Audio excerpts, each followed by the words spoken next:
Hi folks, Woniya here from season 6 of Alone, and now that the season has wrapped up, I'm getting so many questions about my gear choices and if I would change anything if I had it to do over again, and what I brought and why and how I felt about it. So I want to do a series about my 10 item choices, and I'm going to do them in segments so that they aren't so long. So today I want to talk about my tools that I brought out there. So my first 4 items I'm going to talk about are my ferro rod, which was very important and kind of a no-brainer for me, and my multi-tool, and the saw and the knife that I brought out, how they did, what I used them for, and how I feel about the choice in general. So because they are attached, I will start out talking about the multi-tool and my ferro rod. So I brought a simple ferro rod that's just the maximum size that we were allowed to bring, which is 6 inches long and 1/2 inch wide. So the idea with this is I wanted, of course, it to be plenty big enough to last me as long as I could want, and then some. Also with this, I could, if I wanted to, cut it in 2 and have one piece always on me and one piece always on my shelter, so no matter what, I know I'm not going to lose them. But it served me better to have it in one piece and just always have it on my belt, so I knew exactly where it was in any given moment. And the way that I used my ferro rod, also having the longer surface, made for a better idea, because I was drawing my ferro rod across my tool rather than striking the rod with my tool. And you can see more details of how I used it in the video I put out. I think it's just called My Ferro Rod on Alone, and that's a video demonstrating how I used it. So the ferro rod was a no-brainer for me. In an environment like the Arctic, fire is absolutely critical to everything and to life itself. So making sure that I had a very reliable way to start fire that didn't take a lot of calories was key. So I'm very much an ancestral skills person, and friction fire has always been my go-to fire starting method. However, it takes a lot of energy and a lot of calories, and it takes the proper materials. And I'm not familiar with the Arctic, so I'm sure that I could have found materials for it, but that is a big gamble when you're going to a place you don't know and an environment as extreme as the Arctic, where of course fire is so critical. And the Arctic is an environment where it's hard to find good materials because it's so harsh that the trees grow very slowly, which means the growth rings are really close together and the wood is very hard, which is not good for friction fire. And we saw Nathan running into this. If he hadn't found that cedar cutting board, which was brought in, it was not something that grew there, he might not have been able to get fire, and that would have been a done deal for him, right? So this was absolutely critical. Super glad I brought it, and absolutely advocate bringing this, and one just like this. It served me great. The brand I believe is Bayite, and it is a ferro rod that is of a really nice hardness. Some of them are very hard and then they last forever, but they're hard to use. Some of them are very soft, easy to use, but don't last very long. This was the perfect in between. Super recommend it. And then we were allowed to bring a striker as well as the ferro rod, and I chose this carbide striker, and it works well as a striker, but that isn't what I brought it for. What I actually brought it for was because carbide is harder than carbon steel or than stainless steel. I used it for a sharpener. So this isn't the knife I had out there, but if you don't let your blade get too dull, then just drawing the carbide striker over it hones your blade and keeps it in really good working order. So I brought this striker not with the intent of using it as such, but with the intent of using it for a sharpener, which I did, and it was so good to have.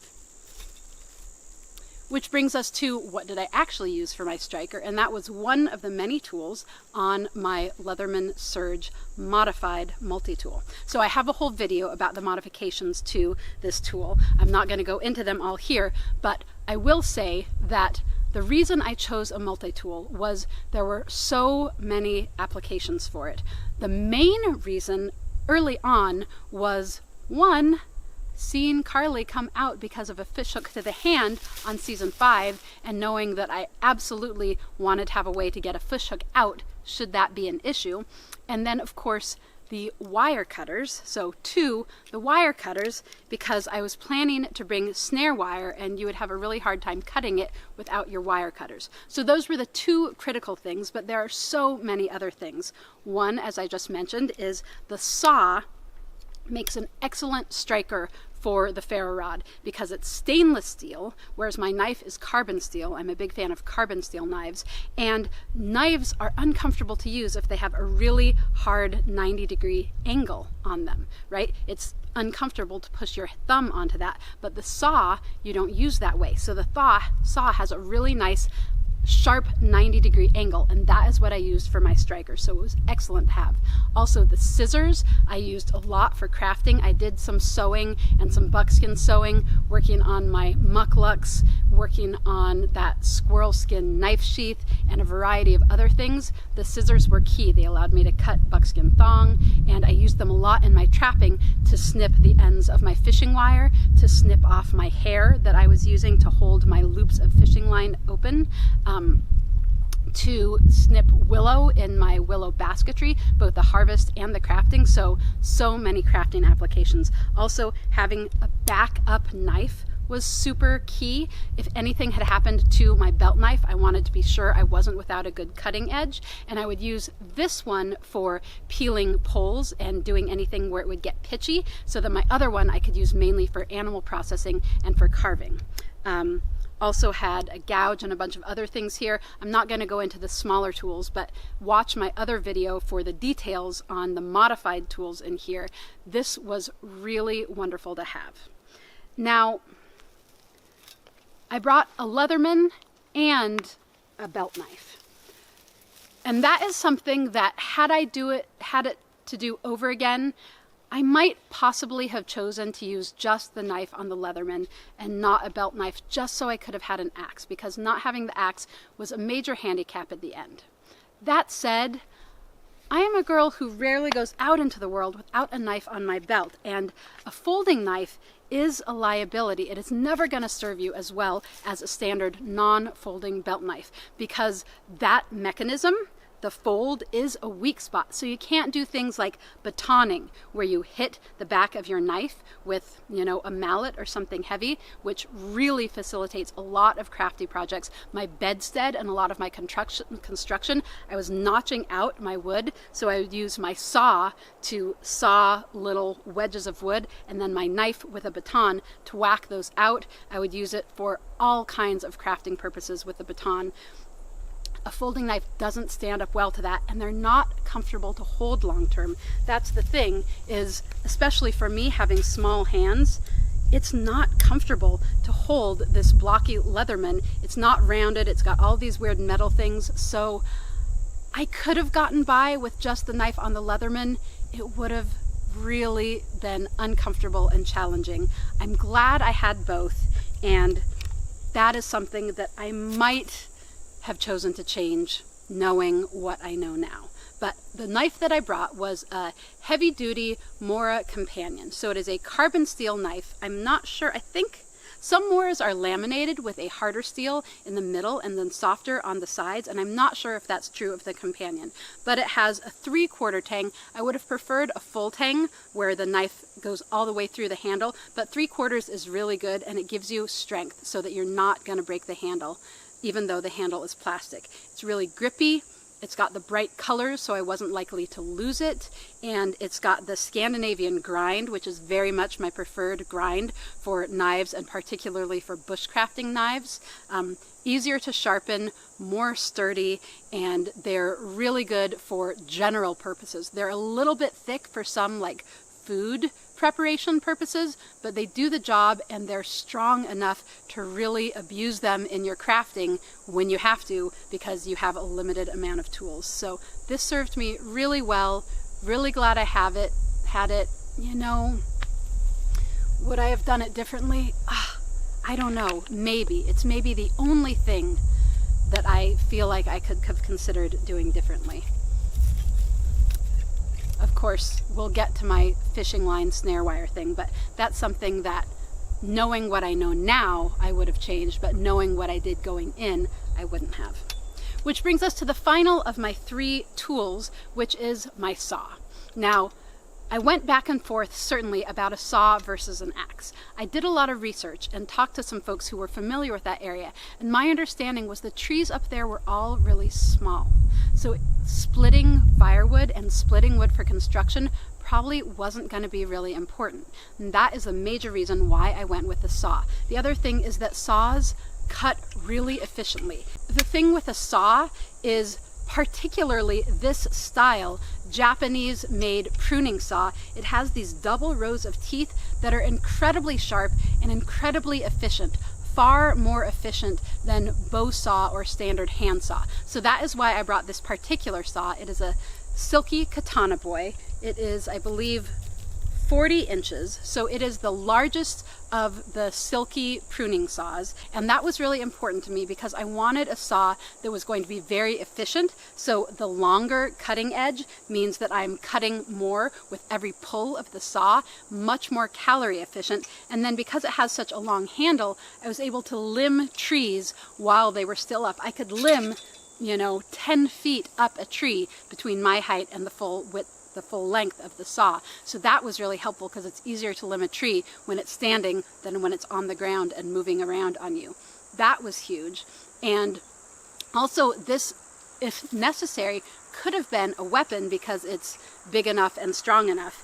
And another key thing was this, which is that this had a nice long blade, and I felt like I could have used this to scrape a hide had I gotten a big game animal like a moose or a muskox or a bear, but also it was a substantial enough back that I could sharpen the back surface of my saw. So this is sharpened in a single bevel just on one side, and this is what allowed me to use it as a draw knife, so I could both pull it towards me and push. And this is how I took the bark off of all of those poles that I debarked for my shelter. So this was super key and also really good for crafting purposes because I could use it like a machete. I could whack at things with it and use it for some wood carving purposes. So let's take a closer look.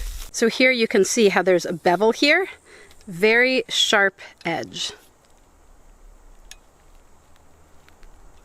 So I did that only for about 6 inches here. So I sharpened just the few inches along the back so that it would be still really sturdy and so that I could grab it comfortably without risk of cutting myself, but have enough to grab on either side to use this as a draw knife, as a machete, as a limbing tool, and for so many other things. So this was absolutely awesome. Super recommend this saw, and I think it was a really good choice of saws to bring. The other part of my saw that I ended up using somewhat successfully early on and then less so as time went on was using the back end of this to bust through the ice. So you can see the blade comes all the way around. So all the way around the back is still metal here. So in that way, this was a sturdy, full metal piece that I could use as a chisel for getting into the ice. So that was my plan for getting through the ice. If I could bust a small hole, then I could saw it much larger using the opened saw, and that is indeed what I did when the ice was only 3 to 4 inches thick.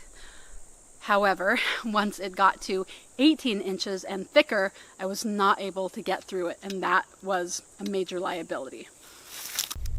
So these are the tools that I brought: the Silky Katana Boy saw, the modified Leatherman Surge multi-tool, the heavy-duty Mora Companion carbon steel, and then of course the ferro rod, which was key. I feel really good about all of these choices. They all served me really well. Of any of the types of these individual items that I could have brought, I thought I made wonderful choices. The one thing that I might do differently is seeing if I could get away with just the knife from the Leatherman and not bringing a secondary knife. That said, I would want to make sure that I spent a lot of time in the woods with just this before making a decision like that, because I think that this would have been really uncomfortable and a pain in the butt, and had I chosen to do it that way, I might have been cursing and wishing that I had done it differently. the thing with the axe is the only time I really needed it were those last couple of weeks once there was ice, and really only the last week. And if you think of it, choosing to take the axe would have meant giving up something else that I used the heck out of for an axe that I only would have needed at the very end. And maybe having the axe instead of one of these things would have meant I didn't even stay until the lake froze over. So it's always a gamble, it's always a toss-up. And as you saw, only 4 of us were left when the ice froze over. So had I chosen something different and had the axe instead of one of those things, I might not even have made it until the ice froze over. So in that way, yes, it was a bummer not to have an axe, and that doesn't necessarily mean that I feel like I made the wrong choices. It's very challenging to go out there with only 10 things. If we had gotten to take 11, oh my goodness, that would have been incredible. So thanks for looking, and check out my series on my other items that I brought out as well.